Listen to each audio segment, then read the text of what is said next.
Breaking news. Montha తుఫాన్ ఎంతో మంది జీవితాలను అతలాకుతలం చేసింది. అందులో ఒక ప్రేమ జంట ఉసురు కూడా పోసుకుంది. ప్రేమ జంటను మోంతా తుఫాన్ విడదీసింది. ఇద్దరు ప్రేమ జంట బైక్పై వెళుతూ ఉన్న సమయంలో ఒక్కసారిగా వరద ఉధృతి ఎక్కువైంది. శ్రావ్య, శివకుమార్ ఇద్దరు హైదరాబాద్ నుంచి వరంగల్కు వెళుతూ ఉన్నారు. వరంగల్కు వెళుతున్న సమయంలో బొళ్ళ మత్తడి దగ్గర ఒక్కసారిగా వాగు ఉధృతంగా ప్రవహిస్తూ ఉంది. ఒక్కసారిగా అక్కడ వరద నీరు ఎక్కువైపోయింది. మీరు బిగ్ టీవీ స్క్రీన్ పైన చూస్తున్నారు. శ్రావ్య, శివకుమార్ ఇద్దరు ప్రేమికులు. వాళ్ళిద్దరు బైక్పై వెళుతున్న సమయంలో ఒక్కసారిగా వరద నీరు ఎక్కువైపోయి బైక్ కొట్టుకుని వెళ్ళిపోవడంతో శివకుమార్ అక్కడున్న ఒక చెట్టును పట్టుకుని వేలాడాడు. చెట్టును పట్టుకుని తను ప్రాణాన్ని దక్కించుకున్నాడు. కానీ ఆ వరద ప్రవాహంలో శ్రావ్య మాత్రం కొట్టుకుని వెళ్ళిపోయింది. అదిగో మీరు బిగ్ టీవీ స్క్రీన్ పైన చూస్తున్నారు. శ్రావ్య ఆచూకీ కోసం అక్కడ గాలిస్తూ ఉన్నారు. గజ ఈతగాళ్ళు, ఎన్డీఆర్ఎఫ్ సిబ్బంది శ్రావ్య ఆచూకీ కోసం గాలిస్తున్నారు. శ్రావ్య ఆచూకీ ఇంతవరకు బయటకు రాలేదు. ఈ ఘటనతో జనగామలో విషాద ఛాయలు అలముకున్నాయి. ఇప్పటికే మోంతా తుఫాన్ రైతుల నడ్డి విరిచింది. చెట్లు కూలిపోయి మరికొంతమంది మృతి చెందిన ఘటన కూడా చోటు చేసుకుంది. ఇప్పుడు ఒక ప్రేమ జంట బైక్పై వెళుతూ ఉన్న సమయంలో ఒక్కసారిగా బైక్ నీళ్లలో పడిపోవడంతో శ్రావ్య ఆ నీళ్లలో కొట్టుకుని వెళ్ళిపోయింది.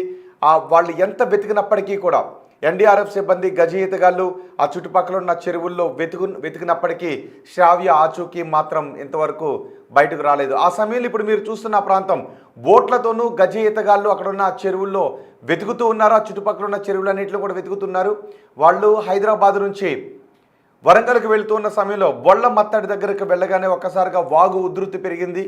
ఆ సమయంలో బైక్ను వదిలేసి చెట్టు కొమ్మను పట్టుకుని శివకుమార్ తన ప్రాణాలను కాపాడుకున్నాడు. చూడండి ఒకసారి, అదిగో రోడ్లే అంతా మునిగిపోయి ఉన్నాయంటే ఇంకా వాగులు, వంకలు, చెరువులు ఇంకా ఏ స్థాయిలో ఉన్నాయో మనం అర్థం చేసుకోవచ్చు. వరంగల్లో ఇంకా ఇప్పటికీ అటువంటి పరిస్థితులే ఉన్నాయి.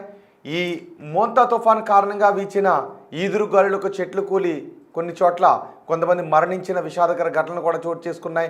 రైతుల నడ్డి మాత్రం విరిచింది మోంతా తుఫాన్. అంతేకాదు ప్రేమికుల ఉసురు కూడా పోసుకుంది. ప్రేమికులను కూడా విడతీసింది. శ్రావ్య ఆచూకీ తెలియడం లేదు. శ్రావ్య క్షేమంగా ఉండాలి అని వాళ్ళ కుటుంబ సభ్యులు కోరుకుంటూ ఉన్నారు. కన్నీరు మున్నీరుగా విలపిస్తున్నారు. కానీ ఎంత వెతికినా చుట్టుపక్కల ప్రాంతాల్లో బొళ్ళమత్తడి ప్రాంతంలో ఎంత వెతికినా శ్రావ్య ఆచూకీ మాత్రం ఇంకా కనిపించడం లేదు. జిల్లా పోలీస్ యంత్రాంగంతో పాటు రెవెన్యూ యంత్రాంగం కూడా రంగంలోకి దిగింది. చూడండి, అదిగో ఆ రెండో బాక్స్లో కింద మీరు చూస్తున్నారు. ఆ చుట్టుపక్కల ఉన్న చెరువులన్నీ కూడా శ్రావ్య ఆచూకీ కోసం వెతుకుతున్నారు. ఇంతవరకు శ్రావ్య ఆచూకీ బయటకు రాకపోవడంతో, తెలియకపోవడంతో వాళ్ళ కుటుంబ సభ్యులు కన్నీరు మున్నీరుగా విలపిస్తూ ఉన్నారు. వరంగల్లో బైక్పై వెళ్తున్న సమయంలో ఏ స్థాయిలో నిన్న వర్షం కురిసిందో మనం చూసాం. ఏకంగా 9 గంటలు నాన్ స్టాప్ వర్షం కురిసింది. కొన్ని చోట్ల 41 సెంటీమీటర్ల వర్షపాతం కూడా నమోదైంది. వాళ్ళు కొట్టుకుని వెళ్ళిపోతుంటే అక్కడ ఉన్న స్థానికులు కొంతమంది చూశారు. కానీ ఏమీ చేయలేని నిస్సహాయ పరిస్థితి. ప్రియుడు కూడా బైక్ని వదిలేసి చెట్టు కొమ్మను పట్టుకున్నాడు. కొట్టుకుని వెళ్ళిపోతున్న ప్రియురాలను రక్షించాలని అనుకున్న ఏమీ చేయలేని పరిస్థితి.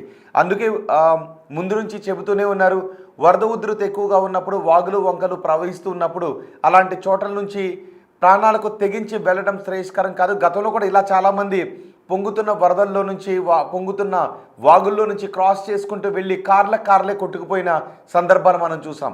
ఇప్పుడు బైక్ కొట్టుకుని పోవడంతో ఇప్పుడు బిగ్ టీవీ స్క్రీన్ పైన మీరు చూస్తున్న శ్రావ్య ఆచూకీ తెలియడం లేదు. ఒక్కసారి మొత్తం వరంగల్ వ్యాప్తంగా ఉన్న పరిస్థితుల నేపథ్యంలో కలెక్టర్ రంగంలోకి దిగారు. వెంటనే సహాయక చర్యలను ప్రారంభించారు. అక్కడ జరుగుతున్న సహాయక చర్యలకు సంబంధించి మరింత సమాచారం మా ప్రతినిధి అనిల్ అందిస్తారు. ప్రస్తుతం మనతో పాటు హన్మకొండ జిల్లా కలెక్టర్ ఉన్నారు. వారితో మాట్లాడదాము. ఈ వరదకు సంబంధించి, వరద ముంపు ప్రాంతాలకు సంబంధించి ఎలాంటి చర్యలు చేపడుతున్నారో తెలుసుకునే ప్రయత్నం చేద్దాం. మేడం చెప్పండి, ముఖ్యంగా చూసుకుంటే నిన్న కురిసిన భారీ వర్షం కారణంగా మొత్తం హన్మకొండ జిల్లాకు సంబంధించి ప్రాంతాలన్నీ కూడా ముంపుకు గురైన పరిస్థితి. సో మీరు ఎలాంటి సహాయక చర్యలు చేపట్టారు? ఏ విధంగా మీకు ఆదేశాలు వచ్చారు? ఇప్పుడు మనకి హన్మకొండ జిల్లాలో చూస్తే నిన్న 24 అవర్స్ వ్యవధిలో మనకి 42 సెంటీమీటర్ హైయెస్ట్ రెయిన్ఫాల్ భీమదేవరపల్లిలో పడింది. అలాగే డిస్ట్రిక్ట్ యావరేజ్ రెయిన్ఫాల్ మనకి 15 సెంటీమీటర్స్కి పైగా ఉంది. ఇప్పుడు మనం చూసుకుంటే హన్మకొండ టౌన్కి ఇన్ఫ్లోస్ అన్నది ధర్మసాగర్ అండ్ కాజీపేట నుంచి వస్తాయి. అవి సెకండ్ అండ్ థర్డ్ ప్లేస్లో ఉన్నాయి. ధర్మసాగర్లో దాదాపు 35 సెంటీమీటర్స్ వర్షం పడింది. కాజీపేటలో దాదాపు 28 సెంటీమీటర్స్ వర్షం పడింది. సో అన్ని ఇన్ఫ్లోస్ మనకి హన్మకొండ టౌన్కే వస్తాయి to Bhadrakali tank and different chain chain linked tanks ద్వారా అది వాటర్ వెళ్తూ ఉంటుంది. సో అలా మనకి హ్యూజ్ ఇన్ఫ్లోస్ రావడం వల్ల మనకి ఇక్కడ హంటర్ రోడ్, అలాగే గోపాల్పూర్, తర్వాత పిఎఫ్ కాలనీ, ఇవన్నీ కొంచెము మనకి సబ్మర్జెన్స్ అంటే ఇనండేషన్ అయింది. We are trying to rescue with NDRF and SDRF and local GWMC DRF teams also. మేము ముఖ్యంగా చూసుకుంటే ప్రెసెంట్ హంటర్ రోడ్ వద్ద ఉన్న సోషల్ వెల్ఫేర్ గర్ల్స్ హాస్టల్కి సంబంధించి కూడా కొంతమంది విద్యార్థినులు చిక్కుకున్నట్టుగా కూడా తెలుస్తుంది. వాళ్ళకి సంబంధించి ఎలాంటి సహాయక చర్యలు మీరు చేపడుతున్నారు? అంటే ఆ కాలేజ్లో మనకి 400 స్టూడెంట్స్ ఉన్నారండి. కాకపోతే అది G+3 బిల్డింగ్. ఓకే, నైట్ వరకు చూసుకుంటే మనకి జస్ట్ యాంకిల్ లెంత్ వరకు నీళ్ళు వచ్చాయి. సో వాళ్ళు ఫస్ట్ ఫ్లోర్, సెకండ్ ఫ్లోర్కి షిఫ్ట్ అయ్యారు. కానీ నిన్న మీరు చూస్తే ఇదంతా మొత్తము వాటర్తో లాక్ అయిపోయింది. కాబట్టి మనం ఎర్లీ మార్నింగ్ నుంచి రెస్క్యూ స్టార్ట్ చేశాము. తప్పకుండా అందరినీ తీసుకొచ్చి మనము దగ్గరలో ఉన్న సోషల్ వెల్ఫేర్ స్కూల్లోనే అరేంజ్ చేస్తున్నాం వాళ్ళకి. అండ్ ఇక్కడ రహమత్ నగర్లో కూడా ఇప్పుడు we sent 1 SDRF team. So different ప్లేసెస్లో మనకి ఇనండేషన్ ఉంది కాబట్టి ప్రయారిటైజ్ చేసి పంపిస్తున్నాము. Everyone will be rescued, no problem. Rescue చేసిన వాళ్ళకి సంబంధించి కావచ్చు, వాళ్ళని మీరు సహాయక చర్యలు చేపట్టేటప్పుడు ఎలా పునరావాస కేంద్రాలు ఎక్కడ ఏర్పాటు చేశారు? ఎన్ని పునరావాస కేంద్రాలు మీరు ఏర్పాటు చేయడం జరిగింది? మనము అంటే ఇప్పటికే దాదాపు ఒక 10 పునరావాస కేంద్రాలు నడుస్తున్నాయండి. అది కాకుండా కాలేజెస్లో ఎవాక్యుయేషన్ చేస్తే నియర్ బై సోషల్ వెల్ఫేర్ హాస్టల్స్లోకే మేము పునరావాసం ఏర్పాటు చేస్తున్నాం. కాబట్టి అది కూడా ఇంకొక సెంటర్ కింద కన్సిడర్ చేయొచ్చు. నిన్న కాజీపేటలో కూడా మేము 150 డెఫెండమ్ స్టూడెంట్స్ని ఎవాక్యుయేట్ చేసి మడికొండ సోషల్ వెల్ఫేర్ గురుకులంలో పెట్టాం.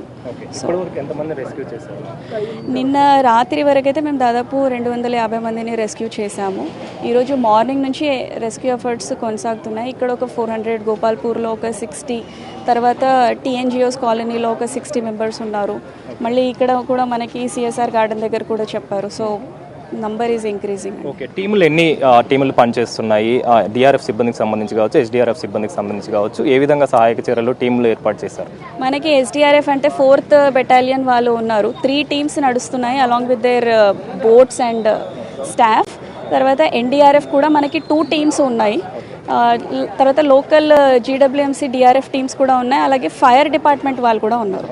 చివరిగా మేడం, రానున్న రోజులు అంటే ముఖ్యంగా మళ్ళీ వర్ష సూచన హన్మకొండకు చేయడం జరిగింది. దీనికి సంబంధించి మీరు ఏ విధంగా సిద్ధంగా ఉన్నారు? ప్రభుత్వం నుంచి ఏ విధమైనటువంటి ఆదేశాలు మీకు రావడం జరిగింది? అంటే మనకి ఈ రోజు తర్వాత మనకి రెడ్ అలర్ట్ అయితే లేదు. You can see the sky is also getting clear ఇప్పుడు. సో వర్షం మనకి ఉండకపోవచ్చు డెఫినెట్లీ, కానీ ఇప్పుడున్న ఇన్ఫ్లోస్ నుంచి ప్రజలని రక్షించడమే మా ఫస్ట్ ప్రయారిటీ. ప్రస్తుతం అయితే ఎలాంటి ఇబ్బంది లేదు అంటే మనకి వర్ష సూచన అయితే లేదు మనకి ఈరోజు.